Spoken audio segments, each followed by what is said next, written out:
Praise the lord. అందరికీ వందనాలు. ఈరోజు దేవుని వాక్యం అనే కార్యక్రమానికి మీకు అందరికీ ఆహ్వానం తెలియజేస్తున్నాను. నేటి దినమూల వాక్యము యోబు గ్రంథము 22వ అధ్యాయం 21వ వచనాన్ని చదువుకుందాం. ఆయనతో సహవాసము చేసిన యెడల నీకు సమాధానము కలుగును, అలాగున నీకు మేలు కలుగును. చూడండి ప్రియులారా, చదివిన లేఖన భాగంలో మనం గమనిస్తే దేవుని వాక్యం ఈ విధముగా తెలియచేస్తున్నది. ఆయనతో మీరు సహవాసము చేసిన యెడల మీకు సమాధానము, మీకు మేలు కలుగును అని దేవుని యొక్క లేఖనాలు మనకి ఇక్కడ చాలా స్పష్టముగా తెలియచేస్తున్నాయి. అవును ప్రియులారా, ఈరోజు క్రైస్తవ సమాజానికి, క్రైస్తవ సంఘానికి, క్రైస్తవ కుటుంబానికి చాలా ప్రత్యేకముగా కావలసింది ఏంటంటే దేవునితో సహవాసము కలిగి ఉండుట మనం నేర్చుకోవాలి, మన అనుభవంలో అది ఉండాలి అనే విషయాన్ని దేవుని లేఖనాలు సెలవిస్తున్నాయి. చాలామంది రకరకాల సమస్యలతో, బాధలతో, వేదనలతో నలిగిపోతున్నారు. మేలు వారి జీవితంలో, మేలు వారి కుటుంబంలో, శాంతి సమాధానం వారి బ్రతుకుల్లో లేని జీవితాలు, లేని కుటుంబాలు ఈరోజు మనం చూస్తున్నాం. దానికి గల ప్రధానమైనటువంటి కారణం ఏమిటంటే సహవాసము దేవునితో లేదు అని చాలా స్పష్టంగా దేవుని వాక్యం మనకు సెలవిస్తున్నది.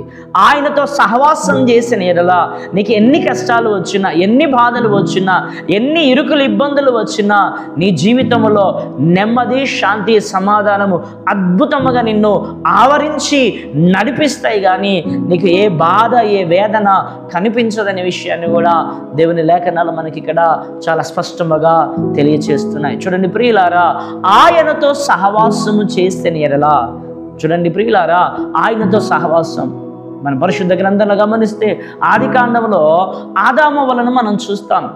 ఆదాము వాళ్ళ జీవితాల్లో మనం గనక గమనించినట్లయితే వారికి ఎప్పుడు వేదనలు ప్రారంభమయ్యాయి, వాళ్ళకి ఎప్పుడు కష్టాలు ప్రారంభమయ్యాయి, వారు ఎప్పుడు చెమట ఓడ్చవలసిన పరిస్థితి వచ్చింది, మనశ్శాంతి లేని జీవితం వారికి ఎప్పుడు వచ్చిందంటే దేవునితో సహవాసం వారు ఎప్పుడైతే పోగొట్టుకున్నారో, దేవునితో సహవాసం ఏ రోజైతే వారికి తెగిపోయిందో, దేవుని స్వరము వారు వినకుండగా విని ఎప్పుడైతే దాగుకొని వాళ్ళు దూరం వెళ్ళిపోయారో అప్పుడు వారి జీవితంలో నెమ్మది కోల్పోయారు, సమాధానం కోల్పోయారు. హృదయంలో తెలియని భయం, హృదయంలో కలవరం వారి జీవితంలో జరిగినట్లుగా లేఖనాల్లో మనం చూస్తున్నాం. అవును ప్రియులారా, ఇక్కడ లేఖనం అదే సెలవిస్తుంది.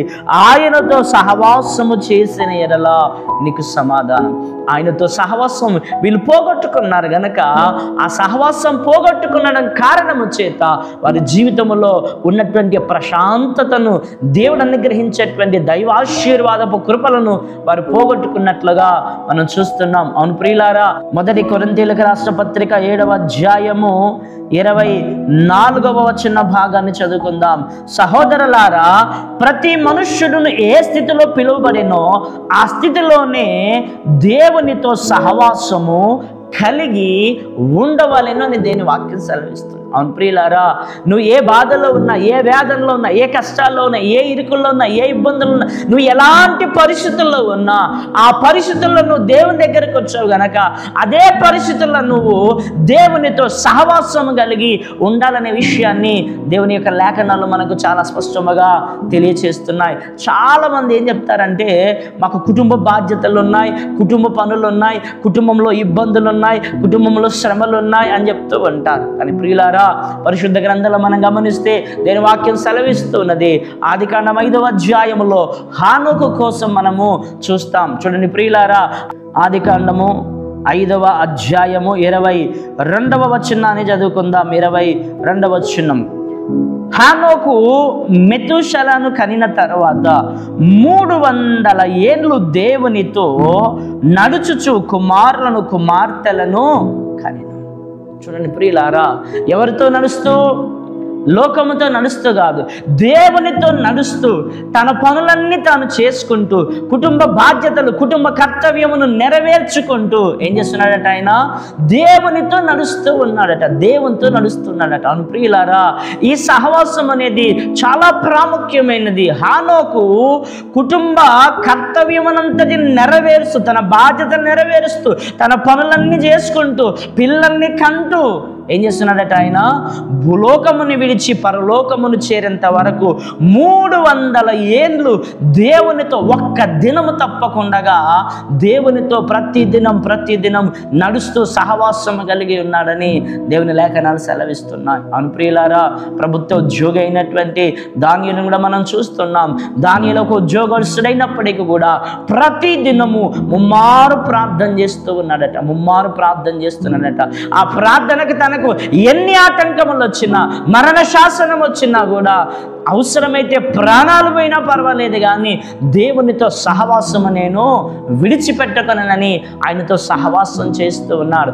ఆయనతో సహవాసం చేయుటనగా ప్రతి దినము దేవునితో గడుపుట, ఆయన సన్నిధి అనుభవించుట, ఆయనతో మాట్లాడుట, ఆయన సెలవిచ్చిన ఆజ్ఞలు మనము వినుట, లోబడుట అనే విషయాన్ని దేవుని యొక్క లేఖనాల్లో మనం చాలా స్పష్టంగా చూడగలుగుతున్నాం. దానియేలు ఎన్ని శ్రమలు వచ్చినా ముమ్మారు ప్రార్థన చేస్తున్నాడు. అవును ప్రియులారా, చూడండి, ఆ విధంగానే పరిశుద్ధ గ్రంథంలో మనం గమనిస్తే మన పరిశుద్ధ కీర్తనకాడైనటువంటి దావీదు మహారాజును మనం చూస్తాం. ఈ కీర్తనకాడైనటువంటి దావీదు మహారాజు ఒక దేశానికి రాజు అయి ఉన్నాడు. దేశంలో జరిగేటువంటి పరిపాలన విషయాలన్నీ చూసుకుంటున్నాడు. ఆ విధంగానే ప్రజల విషయం చూసుకుంటూ, సైనికులను చూసుకుంటూ, కుటుంబ పాలన చూసుకుంటూ మరి ప్రతి దినము దేవునితో ఆయన ముమ్మారు గడుపుతూ ఉన్నాడు. 7 మార్లు స్తుతిస్తున్నాడు, 3 సార్లు ప్రార్థన చేస్తూ ఉన్నాడు. మరి ఇన్ని పనులు చేసుకుంటూ దావీదుకు 7 సార్లు స్తుతించే సమయం ఎక్కడిది, 3 సార్లు ప్రార్థన చేసే సమయం ఎక్కడిది అంటే ఆయన ప్రాధాన్యత దేవునికి ఇచ్చాడు. ఇవన్నీ అశాశ్వతమైనవి. ఉద్యోగము కానీ, పనులు కానీ, అధికారము కానీ, హోదాలు కానీ ఏవైనా అవి అశాశ్వతమైనవి.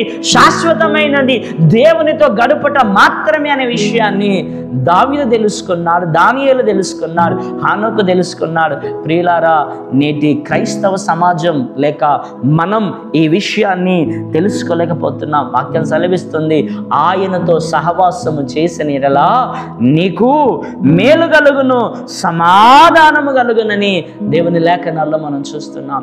ఈ మేలులు, ఈ సమాధానాలు మనం కష్టపడితే రావు, మనం ఎన్నో ప్రయత్నాలు లోకంలో చేస్తే రావు. దేవుని కరుణ మనం చేసే ప్రయత్నాల మీద, మనం చేసే పనుల మీద, మనం చేసే ఉద్యోగాల మీద మనకు దేవుని కరుణ హస్తము, దేవుని కృపాక్షేమములు మనకు అనుగ్రహించబడినప్పుడు అవి మనకు అనుగ్రహించబడతాయి. దేవునికి స్తోత్రం కలుగును గాక. హల్లెలూయా. కనుక ప్రియులారా, ఈ నేటి ఉదయకాల సమయమందు వాక్యం వింటున్నటువంటి నీవు కూలి పని చేస్తున్నావా, ఉద్యోగం చేస్తున్నావా, వ్యాపారాలు చేస్తున్నావా, రకరకాల పనులు ఉన్నాయి. నువ్వు ఏ పనులు చేస్తూ ఉన్నా ఆ పనులకు ఎంత ప్రాధాన్యతనిస్తున్నావో, నీ చదువుకు, నీ ఉద్యోగానికి ఎంత ప్రాధాన్యతనిస్తున్నావో, నీ సొంత పనులకు ఎంత విలువ ఇస్తున్నావో దానికంటే ఎక్కువగా నువ్వు దేవునితో గడపడం ప్రారంభించు. దేవునితో మాట్లాడడం ప్రారంభించు. దేవుని స్వరం వినడం ప్రారంభించు. ప్రతి దినము ఏదైనా తోటలో ఆదాము అవ్వలు కలుసుకొని మాట్లాడినట్లుగా, దేవునితో గడిపినట్లుగా నువ్వు గడపడం ప్రారంభించు. హనోకు వల్లే భూలోకం నుంచి పరలోకం చేరేంత వరకు కూడా ఎవ్వడు నిన్ను ముట్టలేడు. హనోకు వలె నీతిగా, నిజాయితీగా, పరిశుద్ధముగా బ్రతుకుతావు. ఎన్నో మేలులు, ఎన్నో దీవెలు, ఎన్నో ఆశీర్వాదాలు పొందుకుంటావు. ఇహమును విడిచి పరమును చేరేంత వరకు కూడా నువ్వు చక్కగా సాగిపోతావు. కనుక ప్రియులారా, ఈ నేటి ఉదయకాల సమయమందు అటువంటి సహవాసమును ప్రత్యేకముగా ఈ ఉదయకాల సమయమందు ఒక తీర్మానం తీసుకొని, నిశ్చయించుకొని, ఆ తీర్మాన ప్రకారముగా ఈ రోజు నుంచైనా, ఈ దినము నుంచైనా ప్రతి దినము కూడా నేను ఒక తీర్మానం చేసుకుంటున్నాను, దేవునితో గడుపుతాను. అరగంట ప్రార్థన చేస్తాను, అరగంట ప్రార్థనతో పాటు ఇంకొక అరగంట వాక్యం చదువుతాను, ఓ పావుగంట దేవుని స్తుతిస్తాను, ఓ పావుగంట దేవునికి కృతజ్ఞతాస్తుతులు అర్పిస్తాను, ఇంకొక పావుగంట పాటలు పాడుకుంటాను.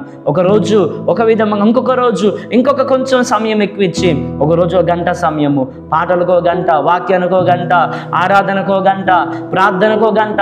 నీ జీవితంలో నీకు దేవుడు అనుగ్రహించిన సమయము కొలది, వీలు కొలది నువ్వు ఏర్పాటు చేసుకొని ఆ విధముగా దేవుని సన్నిధిలో సాగుతూ ఉన్నట్లయితే నీ జీవితం ఉన్నతమైన శిఖరాలు ఆధ్యాత్మికంగా ఆర్థికంగా 2 విధాలుగా ఎదుగుతుంది.